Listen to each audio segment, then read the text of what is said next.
Yeah, definitely upgrade one. You need this. This is a steering horn. Servo steering horn. Yeah, that's what it is. It's aluminum. I had a customer test this out and they stripped the plastic one right under there. Yep, took me out of commish for a few days, get the part in from Redcat direct. And we'll get this fixed up. A little better view of it here. And that's how my body's coming along. Alright. I did have one printing, but I just feel this part takes the brunt of this steering, and plastic just isn't going to suffice. So, but it looks easy enough. Just got my handy dandy tool, and there's a spot right down here. Let me focus in a little bit on it. So you put it right in that hole and right in that hole, and then you got all that right there. Take those bolts out, switch it over, line it back up, should be good. And I do have to say, looking at the part a little closer, this is like a $20 part. I don't know what other dealers are charging, but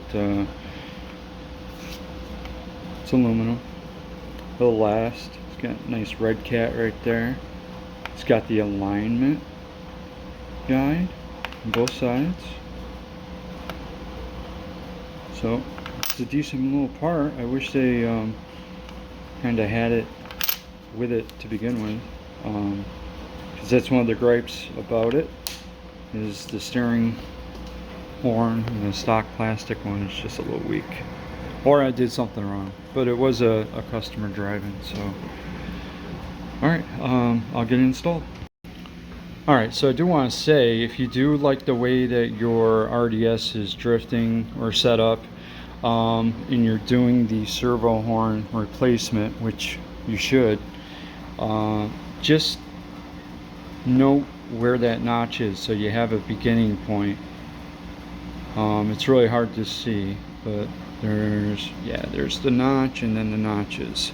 So just line that up. When you put the new one in, it should be all the same size. I'll confirm it. Alright, one thing you want to make sure you do is the servo horn's off. So this is the wrecked one. If you can see, no threads on the inside. This is the new one. Kinda, I don't know, not the best quality here camera, but this part goes on there, just like that. But what you want to do is turn your radio on and make sure that there's no, let me make sure it's on the right model first. Yeah. You want to make sure your trim is neutral, which it is. Keep that on, transmitter. You turn this on, and that will neutral, put your servo in neutral. Make sure it works. Oh yeah, oh yeah, oh yeah. I'm gonna clean that up a little bit, put the new one on. You can always default to this manual that they give you, is great in the back end. So we're messing with. Alright, just about done with the install, but I decided to tackle that screw first. And now I'm setting it up on each side for the 4th notch, and it can be a little tricky. Just take your time with it, put the screw in, but don't tighten it all the way down. See if we can zoom in there a little bit. And then that spacer is where you want to line up the notch with 4. If you're going stock, I mean yours might be something different. And then once you get there, tighten it down and then do the other side. Alright, didn't take much, it's done. Just took 3 screws and lined it up.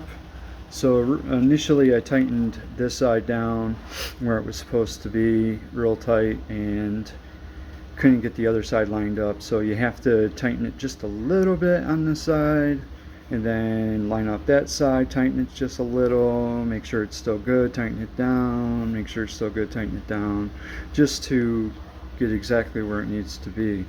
But I'm gonna let it rip. I don't have anybody to record here, but I'm gonna let it rip and let you know.